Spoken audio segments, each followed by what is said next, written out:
شادی اکرم سے ہوئی۔ آسیہ اس شادی پر رضامند نہیں تھی، مگر باپ اور نانا نے زبردستی اس شادی پر مجبور کر دیا۔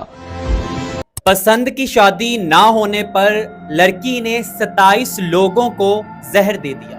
ناظرین، مظفر گڑھ کے علاقے میں یہ واقعہ پیش آیا، جہاں پہ 9 عمر لڑکی کو مجبور کر کے شادی کروائی گئی، جہاں پہ لڑکی راضی نہیں تھی۔ لڑکی نے شادی کے فوراً بعد اپنے پورے خاندان، جہاں پہ اس کی شادی ہوئی تھی، وہاں پہ 27 لوگوں کو زہر دیا، جس سے 13 افراد موقع پہ جاں بحق ہو گئے اور باقی کی حالت ابھی بھی تشویشناک بتائی جا رہی ہے۔ اس لڑکی نے پہلے دودھ میں چوہے مار گولیاں ملائی، شوہر نے دودھ پینے سے انکار کر دیا، تو پھر اس نے اس دودھ کی لسی بنائی اور وہ لسی سارے گھر والوں کو پلا دی۔ اس سارے سسرالیوں نے جب لسی پی تو ان کی حالت خراب ہو گئی۔ 13 افراد نے موقع پہ ہی اپنا دم توڑ دیا۔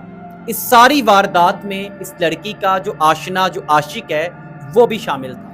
خدارا اپنی بچیوں کی تربیت صحیح سے کریں، اور خدارا اپنی بچیوں کی شادی کرنے سے پہلے، زبردستی کرنے سے پہلے ایک بار اپنی بچی کی مرضی بھی پوچھ لیا کریں، کیونکہ اپنی بچیوں پہ میں نے بیشتر ویڈیوز بنا دی ہیں اس چیز پہ، کچھ لوگ غلط کمنٹ بھی کرتے ہیں کہ اپنی بیٹیوں کو اگر اسکول بھیج رہے ہیں، کالج یونیورسٹی بھیج رہے ہیں، ایون کچے مکان میں بھی رکھ رہے ہیں نا، تو آج موبائل اور سوشل میڈیا کے دور میں ان پہ ہر وقت نظر رکھیں، کیونکہ کچے ذہن کی جو لڑکیاں ہوتی ہیں نا، ان کو اپنی باتوں میں لینا بڑا آسان ہوتا ہے، ان مردوں کے لیے، لڑکوں کے لیے، اس معاشرے کے لیے۔ خدارا اپنی عزتوں کی نگرانی کریں تاکہ کسی اور کے ساتھ یہ ظلم نہ ہو۔